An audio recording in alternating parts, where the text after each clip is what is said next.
Hi guys, good evening. So நான் promo 3 போடல guys. வீட்டில் கொஞ்சம் கெஸ்ட் வந்துட்டாங்க, அதனால் என்னால் போட முடியல. ஸோ இப்போ இந்த வீடியோவில் எல்லாத்தையும் நம்ம இது வரைக்கும் என்ன நடந்திருக்கு அப்படிங்கிறத நம்ம பார்த்துடலாம். இப்போ வந்து பிக் பாஸ் வரலாற்றிலேயே முதன் முறையாக பார்த்தீங்கன்னா 18 லட்ச ரூபா வச்சுருக்காங்க கைஸ். அதாவது போன சீசனில் வந்து பார்த்தீங்கன்னா 15 லட்சம் வரைக்கும் 16 லட்சம் வரைக்கும் வச்சுருக்காங்க. இந்த தடவை 18 லட்சம் வரைக்கும் வச்சுருக்காங்க. ஸோ இது சூப்பரில். ஸோ இந்த 18 லட்சத்தை யார் எடுக்க போகிறா? பாய்ஸ் டீம்லேருந்து எடுப்பாங்களா இல்லை கேர்ள்ஸ் டீம்லேருந்து எடுப்பாங்களா? அதாவது நான் சொல்கிறது முத்து, ரயான், விஷால் இவங்க எடுப்பாங்களா, இல்லை ஜாக்லின், சௌந்தர்யா, பவித்ரா இவங்க எடுப்பாங்களா? ஸோ வெயிட் பண்ணி பார்க்கலாம். 18 லட்சம் கைஸ், 1 ரூபா 2 ரூபா இல்லை, 18 லட்சம். சரிங்களா? ஸோ அப்போ டைட்டில் வின்னரோட அமௌண்ட்லேருந்து எவ்வளோ குறையும் நீங்களே பார்த்துக்கோங்க. அதுக்கப்புறம் மாக்கா பாவா அவர் வந்து உள்ளே வந்திருக்காரு. ஸோ எல்லாம் என்ஜாய் பண்ணி கைத்தட்டி வரவேற்கிறாங்க. ஸோ இவர் வந்து ஏதோ ஒரு கண்டென்ட் கொடுக்கணும் அப்படின்றதுக்காக உள்ளே வந்திருப்பாராட்டிருக்குது.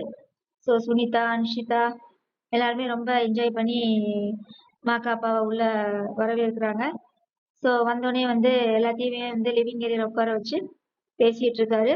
அவரும் வந்து ஒரு டாஸ்க் பார் தான் வச்சு பண்ணுறாரு. அதாவது இந்த 6 பேர்த்திட்ட தான் கேட்டிருக்காரு. சீட்டெல்லாம் உட்கார வச்சு ஒவ்வொரு ஆளாக கேட்டுட்டு இருக்கிறாங்க. ஸோ என்னை பற்றி நீங்கள் பிக் பாஸில் பேசியிருப்பீங்களாட்டு இருக்குது, அதனால தான் இப்போ நான் வந்திருக்கேன் அப்படின்னு சொல்லிலாம் பேசிகிட்டு இருக்காரு. ஸோ பேசிகிட்டு இருக்கும்போது ஃபஸ்ட்டு வந்து பவித்ராவை கொஸ்டின் ஆன்சர் பண்ணுற மாதிரி வருது. அதாவது ப்ரோமோவில் வருது. அதுக்கு வந்து கேப்டன்சி டாஸ்கில் முத்து வந்து ஏதோ சொல்லிட்டாரு அப்படின்னு சொல்லி கொஸ்டின் அரேஸ் பண்ணிட்டு இருக்கிறாங்க. அது முத்து சொன்னது வந்து எனக்கு ரொம்ப இதாக இருக்குது அப்படின்னு சொல்லி பவித்ரா வந்து சொல்லிட்டு இருக்கிறாங்க. அதுக்கப்புறம் வந்து சௌந்தர்யா வந்து முத்துவத்தான் சொல்றாங்க. யார் ரொம்ப சேஃப் கேம் விளையாடுறாங்க அப்படின்னு கேட்டா முத்து தான் சேஃப் கேம் விளையாடிட்டு இருக்காரு. அவரோட ஸ்ட்ராட்டஜி, அலையன்ஸ் இது எல்லாமே வந்து பாத்தீங்கன்னா காலையிலே சொல்லியிருப்பாங்க இல்லையா, எனக்கு முரண்பாடா இருக்கு அப்படின்னு சொல்லி. ஸோ அந்த மாதிரி சௌந்தர்யா வந்து சொல்லியிருந்தாங்க.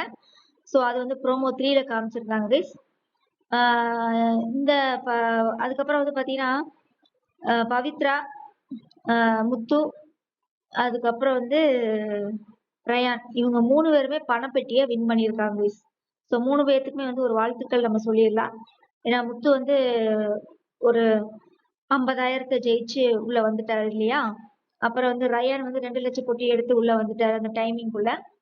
இப்ப பவித்ரா வந்து பாத்தீங்கன்னா 2 லட்ச ரூபா வின் பண்ணியிருக்கதா சொல்லியிருக்காங்க. ஸோ அவங்களுக்கு ஒரு வாழ்த்துக்களை சொல்லிடலாம். ஏன்னா பவித்ராவோட அந்த கேமோட அந்த இது பாத்தீங்கன்னா அந்த ஸ்பிரிட் அது வந்து ரொம்ப சூப்பரா இருக்குது. தைரியமா என்னாலேயும் முடியும் அப்படின்னு சொல்லி அந்த 2 லட்ச ரூபாய தூக்கிட்டு அந்த டைமிங்குள்ள வந்திருக்காங்க. அடுத்து நம்ம ஆளு சௌந்தர்யா என்ன செய்யுது அப்படின்னு பாத்தீங்கன்னா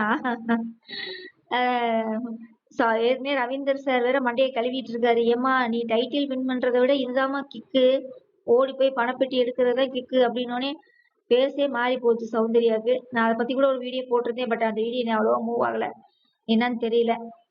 ஸோ ரவீந்தர் வந்து மண்டையை கழுவிட்டு இருக்காரு, இவங்க அப்படியே கேட்டுட்டு இருக்கிறாங்க. ஸோ அடுத்த ஸ்பாட்டே 10 லட்ச ரூபா அப்படின்னோடனே கிளம்பிட்டாங்க மேடம் எடுக்கிறதுக்கு. அப்புறம் பவித்ரா வந்து 2 லட்சம் வின் பண்ணாங்கன்னு நம்ம சொன்னோம் இல்லையா. அப்புறம் 10 லட்ச ரூபா வச்ச உடனே சௌந்தர்யா நான் போறேன் நின்ட்டாங்களாமா. ஸோ சௌந்தர்யா போய் 10 லட்ச ரூபாய் எடுக்கலையாமா. சரியா, இதுல ஒரு காமெடி என்னன்னு தெரியுமா? அவங்களோட கியூட்னஸ், அந்த காமெடி இது எல்லாமே அங்கேயும் காமிச்சிருக்காங்க. அதாவது போயிட்டு பாதியிலே திரும்பி வந்துட்டாங்களாமா. பணப்பொட்டி எல்லாம் எடுக்கவே இல்லையாமா. பணப்பொட்டி எடுக்காம அங்க இருந்து பாதியிலே திரும்பி ஓடி கதவுக்குள்ள அந்த கேட்டுக்குள்ள வந்துட்டாங்களாமா, மெயின் கேட்டுக்கு. போங்கடா, எனக்கு பணமும் வேணாம் ஒண்ணும் வேணாம், டைமிங்குள்ள போக முடியாதாட்டு இருக்குது அப்படின்னு சொல்லிட்டு. ஏன்னா 10 லட்சம். ஸோ அந்த டிஸ்டன்ஸ் இது எல்லாமே வந்து அதிகமாக இருக்கும் 10 லட்சம்ன்றனால, அதனால அவங்களால முடியல.